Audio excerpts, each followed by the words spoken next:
அஸ்ஸலாம் அலைக்கும் வரஹ்மத்துல்லாஹி பரகாத்துகு.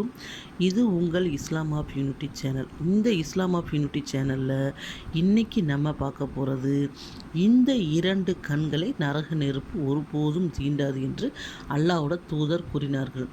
அது எந்த இரண்டு கண்கள் அப்படிங்கிறத தெரிஞ்சுக்கிட்டால் நம்ம கண்களையும் அதற்கு தகுதியான கண்களாக நம்ம மாற்றிக்கலாம் இன்ஷா அல்லாஹ். அது என்னன்னு தெரிஞ்சுக்கலாம். நீங்கள் வீடியோவை முழுசாக பாருங்கள். அல்லாவின் தூதர் நபிகள் நாயகம் ஸல்லல்லாஹு அலைஹி வஸல்லம் அவர்கள் சஹாபாக்களிடம் கூறினார்கள், இந்த இரண்டு கண்களை நரக நெருப்பு தீண்டாது. உடனே சஹாபாக்கள் கேட்டாங்க, யா ரசூலல்லாஹ், அது எந்த இரண்டு கண்கள் அப்படின்னு கேட்டாங்க. இப்போ நம்ம அல்லாவுக்கு அல்லாட்ட அழுது தொழுது துவா செய்கிறோம். அப்படி செய்கிறப்ப அல்லாவோட அச்சத்தால் பயத்தால் இப்போ நம்ம வாழ்க்கையில் அல்லாஹ் சுப்ஹானஹு நம்ம வாழ்க்கையில் நம்ம வாழ்ந்துக்கிட்டு இருக்கப்ப நம்ம தெரிஞ்சும் தெரியாமலாம் அறிஞ்சும் நிறைய பாவங்கள் செய்கிறோம். ஆனால் நமக்கு தெரியும் நம்மளுக்கு மரணத்துக்கு அப்புறம் இப்படி ஒரு வாழ்க்கை இருக்குது, கபரில் ஒரு வாழ்க்கை இருக்குது. அது மட்டும் இல்லாமல் நாளை மறுமை நாளில் நரகத்துள்ள ஆதாபு எல்லாமே நமக்கு தெரியுது. அப்போ நம்ம அந்த அல்லாவோட அச்சத்தால் நமக்கு இந்த மாதிரி அல்லாஹ் தண்டனை கொடுப்பேன், அல்லாஹ் நம்மளை மன்னிக்கணும் அப்படின்னு நம்ம துவா செய்கிறப்ப அழுது நம்ம கண்ணீர்லேருந்து கண்ணீர் வருது பார்த்திங்களா, அந்த அழுத அல்லாவின் அச்சத்தால் அழுது வர்ற அந்த கண் இருக்குது பார்த்திங்களா, அந்த கண்ணீர் அந்த கண்ணை ஒருபோதும் நரக நெருப்பு தீண்டாது. சுப்ஹானல்லாஹ். அதாவது நபி ஸல்லல்லாஹு அலைஹி வஸல்லம் அவர்களின் மருமகன் உஸ்மான் ரலியல்லாஹு அன்ஹு அவர்கள் கபர்ஸ்தானுக்கு வந்தாலே தாடி நலையும் அளவுக்கு அழுவாங்களாம். உடனே சஹாபாக்கள் கேட்பாங்களாம், நீங்கள் சொர்க்க நரகத்தை பற்றி பேசுகிறப்ப கூட அழுகிறது இல்லை, ஆனால் இந்த கபர்ஸ்தானுக்கு அழுகிறீங்களே. அப்போ சொல்லுவாங்களாம், கபருங்கிறது முதல் வீடு, அங்கு நம்ம வெற்றி பெற்றோம்னா மறுமையிலும் வெற்றி பெற்று வரலாம். அப்படி நினைத்து அல்லாவோட தண்டனை நினச்சி அழுகுவாங்களாம்.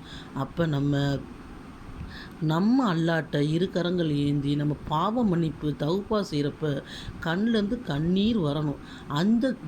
அந்த நேரத்தில் வர அந்த கண்ணீர் அந்த கண்ணை நரக நெருப்பு தீண்டாது. சஹாபாக்களாக இருக்கட்டும், நபிமார்களாக இருக்கட்டும், அவங்க அந்த குரான் ஓதுறப்ப அவங்களுக்கு தாய்மொழி அரபு. அப்போ அந்த விளக்கத்தை விளங்கி அவர்கள் கண்ணீர் வடிக்கக்கூடியவராக இருந்தார்கள். நம்மளும் தமிழ் குரான்களை எடுத்து படித்து என்ன செய்யணும், அது அர்த்தத்தை விளங்கி அந்த சொர்க்க நரகத்தை பற்றி அல்லாஹ் பேசுகிறப்ப அவனோட தண்டனைகளை பேசுகிறப்ப அதுலேருந்து நம்மளை பாதுகாத்த சொல்லி கண்ணீரை விடணும் இன்ஷா அல்லாஹ். இது முதலாவது. இரண்டாவது கண் என்னன்னு கேட்டிங்கன்னா, அல்லாவை இரவில் அதிகமாக வணங்கின கண். என்னென்னு கேட்டிங்கன்னா, இரவில் நம்ம இப்போ என்ன செய்கிறோம், அல்லாஹ் பாதுகாத்த மக்களை தவிர அதிகமாக செல்ஃபோன்களை பார்ப்பதும் டிவிகளை பார்ப்பதும் இப்படிப்பட்ட கண் கிடையாது. தீய விஷயங்களை பார்ப்பார் கண் கிடையாது. இரவில் அல்லாவை நின்று வணங்குற கண், குரானை ஓதுறது, இந்த மாதிரி அல்லாவோட வழக்க வழிபாடுகளை ஈடுபட்ட அந்த கண் இருக்குது பார்த்திங்களா, அதையும் நரக நெருப்பு தீண்டாது என்று அல்லாவோட தூதர் சொன்னாங்க. நபிகள் நாயகம் ஸல்லல்லாஹு அலைஹி வஸல்லம் அவர்களை பற்றி அன்னை ஆயிஷா ரலியல்லாஹு அவர் கூறுறப்ப, அதாவது நபி ஸல்லல்லாஹு அலைஹி வஸல்லம் இரவெல்லாம் நின்று வணங்கக்கூடியவர்களாக இருந்தார்கள்.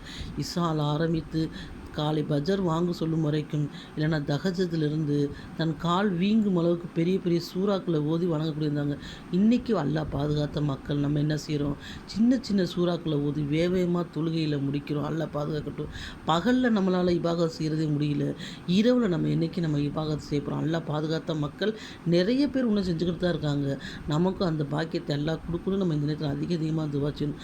இந்த இரண்டு கண்களை ஒருபோதும் நரக நெருப்பு தீண்டாது என்று அல்லாவோட தூதர் கூறினாங்க. சுப்ஹானல்லாஹ்.